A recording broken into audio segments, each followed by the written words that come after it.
우리가 살아가며 고난과 위기를 피할 수 없을 때가 있죠.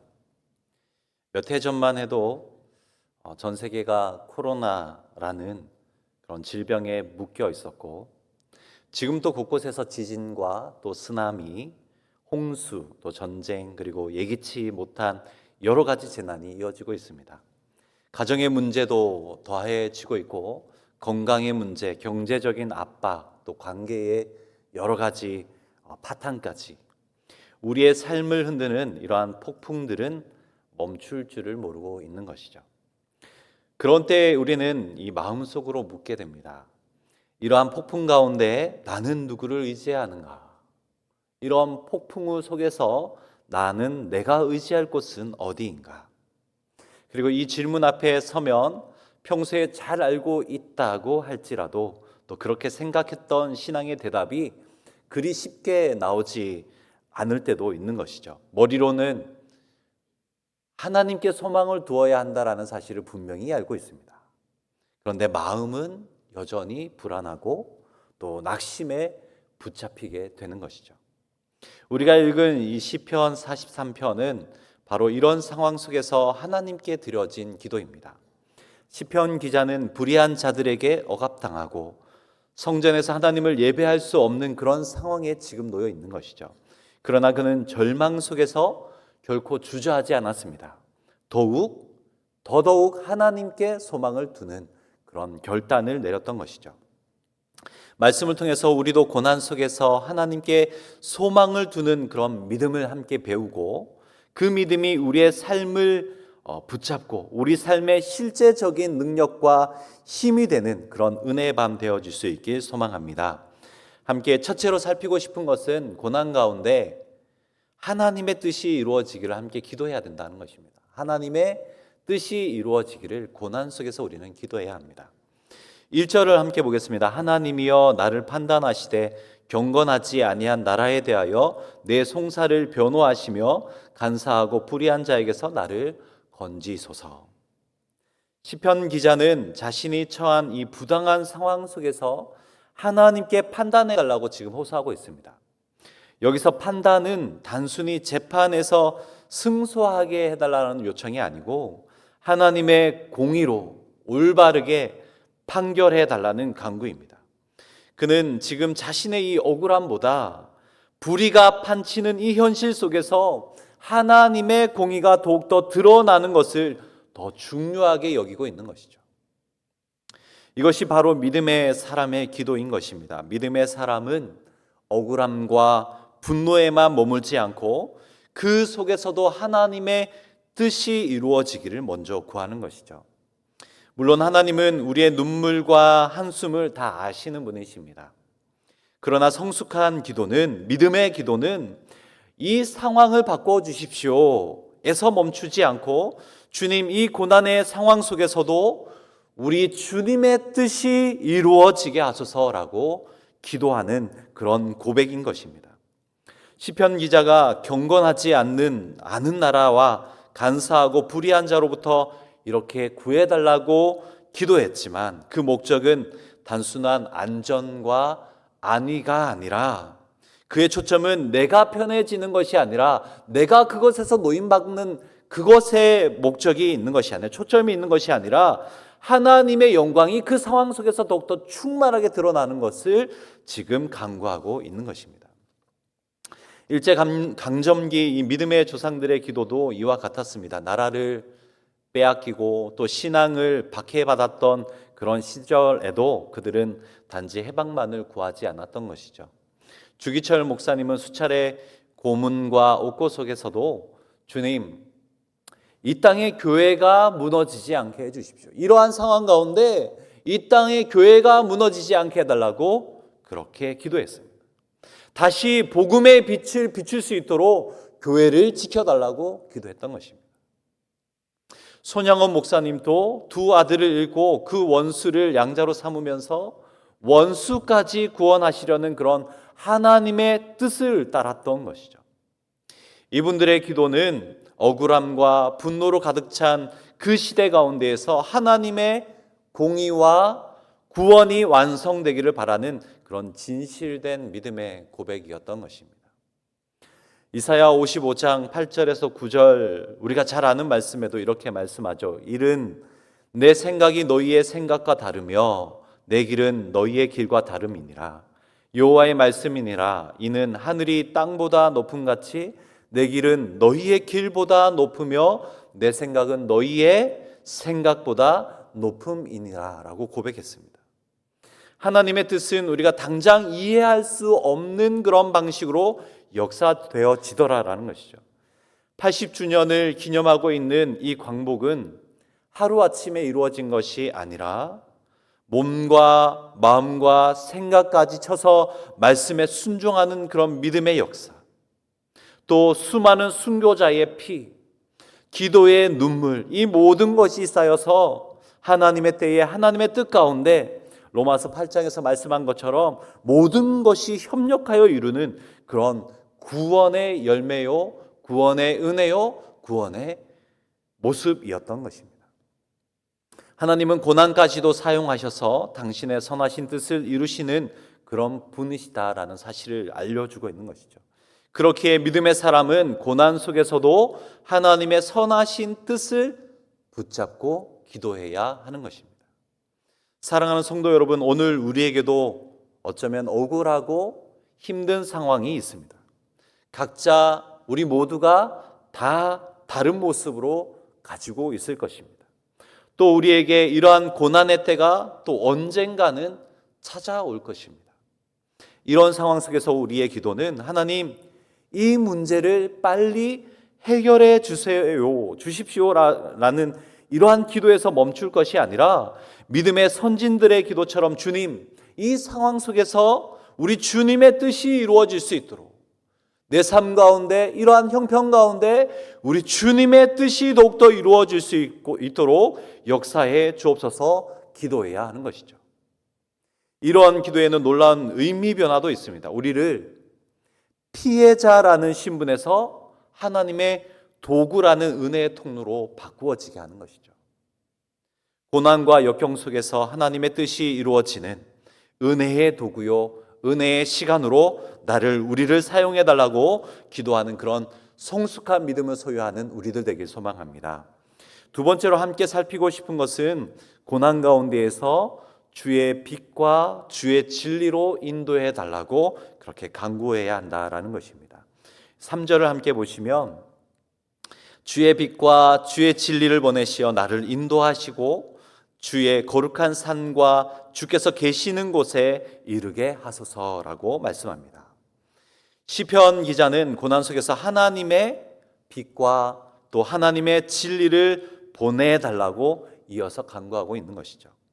여기서 빛과 진리는 단순한 이 추상적인 개념이 아니라 하나님의 인도하심과 또 구원의 실체를 뜻하는 것입니다.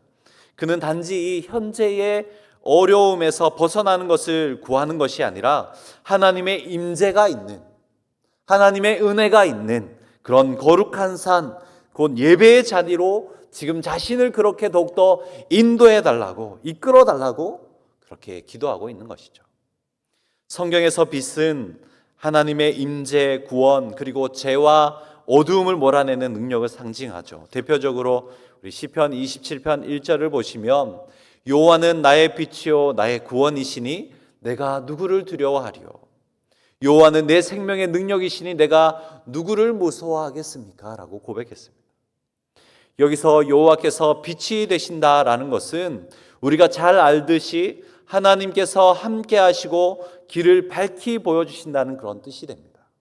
또 성경에서 진리는 하나님의 변함없는 말씀과 약속을 의미하죠. 시편 119편 160절을 보시면 주의 말씀의 강령은 진리이오니 주의 의로운 모든 규례들은 영원하리이다라고 고백했습니다.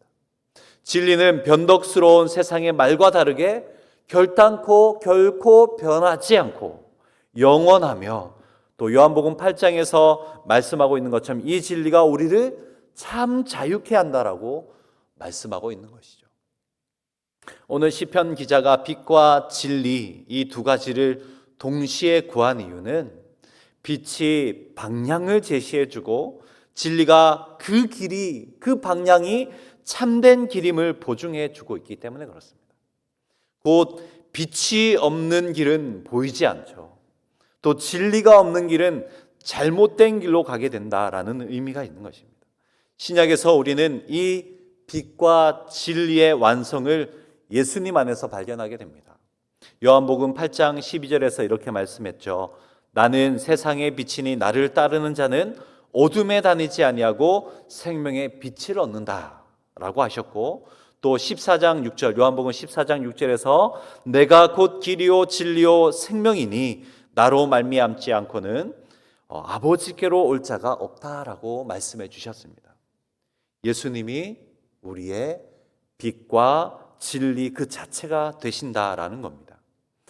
그러므로 오늘 시편 기자가 구한 빛과 진리는 단순하게 이 상황에서 벗어나기 위해 필요한 그런 개념, 그런 도구가 아니라 궁극적으로는 예수 그리스도로 말미암는 참 구원, 참 건짐, 그리스도의 이끄심을 그런 은혜로 요청하고 있는 것입니다.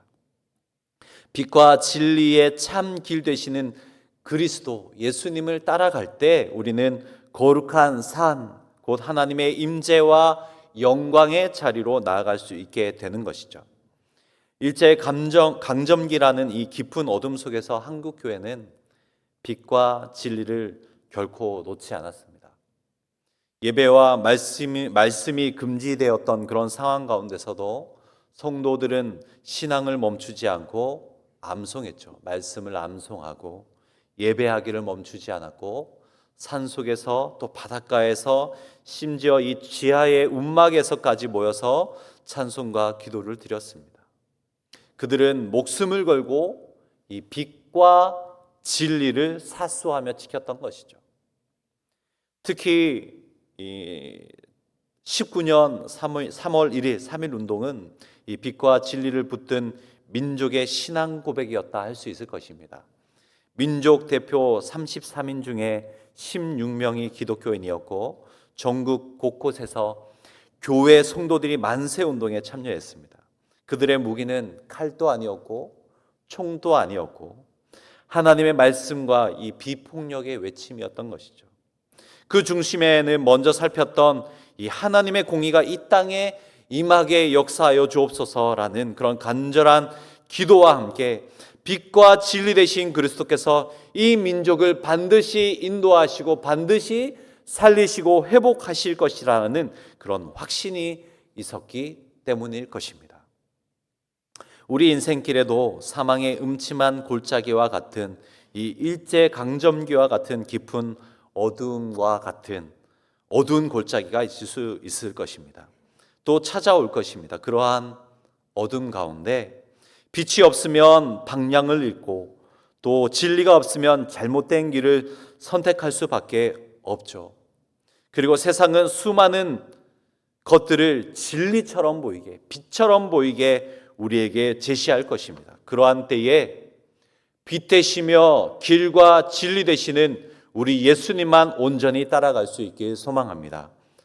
혼란과 불확실성이 가득한 시대에 하나님 없이 내 감정과 판단으로만 산다면, 우리 자녀들이 그렇게 살아간다면 언젠가 길을 잃고 방황하게 되기에 우리는 시편 기자처럼 이렇게 기도해야 할 것입니다. 하나님, 주의 빛과 주의 진리를 보내소서. 제 삶의 걸음을 인도하시고 우리 자녀들의 삶의 걸음을 인도하시고, 다만 주님이 계신 그 거룩한 산으로 우리를 이끌어 주옵소서. 사랑하는 성도 여러분, 우리 각 사람에게도 또 가정과 교회 그리고 민족의 길 가운데도 하나님의 빛과 진리가 절대적으로 필요한 줄 믿으시고 주의 빛과 진리의 인도하심을 간구하는 이러한 기도를 통해서 고난과 역경의 때에 그분의 임재와 영광의 자리 가운데 더욱더 깊이 거하며 예배할 수 있는 우리들 되길 소망합니다. 마지막으로 함께 살피고 싶은 것은 궁극적으로 어떠한 환경 가운데서도 우리 하나님께 소망을 두어야 한다라는 것입니다. 어떠한 상황과 어떠한 환경 가운데서도 우리는 하나님께 소망을 두어야 합니다. 5절을 함께 보시겠습니다. 내 영혼아 내가 어찌하여 낙심하며 어찌하여 내 속에서 불안해하는가. 너는 하나님께 소망을 두라. 그가 나타나 도우심으로 말미암아 내 하나님을 여전히 찬송하리로다. 42장 5절에서도 동일하게 이렇게 반복합니다. 내 영혼아 내가 어찌하여 낙심하며 어찌하여 내 속에서 불안해하는가. 너는 하나님께 소망을 두라. 그가 나타나 도우심으로 말미암아 내가 여전히 찬송하리로다. 이 고백은 단순한 이 자기 위로가 아니라 어렵기 때문에 힘들기 때문에 이렇게 이야기하면 내 속에 위로가 되겠지라는 것이 아니라 너무나도 큰 믿음의 결단인 것입니다. 현실은 여전히 어렵고 상황은 여전히 변하지 않았지만 그는 이 마음의 시선을 하나님께 지금 집중하며 선포하고 있는 것입니다. 낙심과 불안이 밀려오는 그런 현실 가운데 낙심과 불안이라는 그런 감정에 끌려가지 않기 위해서 오히려 하나님의 신실하심을 더욱더 붙잡고 있는 그런 놀라운 결단과 더 선택을 지금 하고 있는 것입니다. 그래서 선포하고 있는 것이죠. 내 영혼아 하나님께 소망을 두라. 이것이 이 믿음의 사람에게 주어진 참 평강의 비밀인 것입니다. 이 믿음의 태도는 일제강점기의 성도들에게도 나타났습니다. 일제강점기 교회는 강제로 신사참배를 요구받았고 성도들은 예배와 신앙을 지키기 위해 직장과 또 학업까지도 포기해야 했죠. 감옥과 고문이 기다리고 있는 그런 현실 속에서도 세상은 신앙의 자유를 빼앗을 수 있었을지는 몰라도 하나님을 향한 소망만큼은 결코 빼앗을 수 없었던 것이죠. 혹한 속에서도 빼앗긴 땅 위에서도 그들의 마음에는 주님이 주시는 평강이 가득했을 것입니다. 전쟁이 끝나야 누릴 수 있는 그런 평안이 아니라 고난 한가운데서도 우리 주님이 함께 하신다라는, 환경과 어려움이 정말 극에 달하지만 그 가운데 우리 주님이 함께 하시고 우리 주님이 도우시고 계신다라는 그런 확신에서 오는 그 평안이 그들 속에 가득했을 것입니다. 사랑하는 성도 여러분, 오늘 우리 삶 속에서도 주님이 주시는 이러한 평강이 가득할 수 있길 소망합니다. 삶에 여전히 낙심과 또 불안의 상황들이 놓여 있지만 하나님이 여전히 함께 하신다라는, 하나님이 도우신다라는 그런 확신의 이 평강 속에서 더욱더 하나님을 찬양하며 하나님께 소망을 둘 수 있는 우리들 되길 소망합니다. 말씀을 마무리하려 합니다. 우리가 사는 세상은 여전히 불확실합니다. 내일 무슨 일이 있을지, 무슨 일이 일어날지, 언제 어떤 고난이 찾아올지 우리는 도무지 알 수가 없죠. 그러나 본문을 통해서 분명히 알 수 있는 한 가지 사실이 있습니다. 하나님께 소망을 두는 자는 결국 평강과 찬송이 넘쳐난다라는 것입니다. 하나님께 소망을 둔 자는 평강과 찬송이 그 삶 가운데, 그 상황 가운데 넘쳐난다라는 것입니다. 그런 믿음을 소유한 사람은 오늘 시편 기자처럼 억울하고 답답한 상황 속에서도 하나님의 뜻이 이루어지기를 기도하고 또 길을 잃은 것 같은 어둠 속에서도 주의 빛과 진리로 인도해 달라고 간구하며 낙심과 불안이 가득한 그 현실 가운데서도 내 영혼아 하나님께 소망을 두라. 내 영혼아 하나님께 소망을 두고 하나님을 찬양할지어다 라고 선포하는 그런 사람인 것입니다. 80년 전 광복의 역사는 수많은 믿음의 선진들이 이런 믿음을 붙들고 기도했기에 가능했을 거라 생각합니다. 그들은 단지 해방만을 구하지 않았던 것이죠. 그들의 기도는 하나님의 영광이 이 땅 가운데 드러나게 하소서라는 기도였던 것입니다. 지금 우리의 삶을 돌아보면 여전히 개인적인 일제 강점기와 같은 고난과 어려움이 있을 수 있지만, 하지만 기억할 수 있길 소망합니다. 그 어떤 세력도, 그 어떤 상황도, 그 어떤 형편도 우리를 향한 우리의 소망, 아니 하나님을 향한 우리의 소망은 결코 빼앗을 수 없다라는 것입니다. 우리 하나님을 향한 우리의 이 소망, 간절한 이 소망은, 하나님을 바라보고자 하는 그 소망은 결코 빼앗을 수 없다라는 것입니다. 그 소망이 우리를 살리는 줄 믿습니다. 그 소망이 우리를 인도하며 결국 우리를 찬송케 할 줄 믿습니다. 그러므로 오늘 이 시간 낙심과 불안 가운데 있는 우리의 영혼을 향해서, 또 우리 자녀들과 우리 나라와 민족을 향해서 우리 5절 말씀으로 함께 선포하며 그 후에 함께 기도했으면 좋겠습니다. 우리 5절 말씀을 우리 함께 읽어보겠습니다. 시작. 내 영혼아, 내가 어찌하여 낙심하며 어찌하여 내 속에서 불안해하는가? 너는 하나님께 소망을 두라. 그가 나타나 도우심으로 말미암아 내 하나님을 여전히 찬송하리로다. 아멘. 이 시간 함께 찬송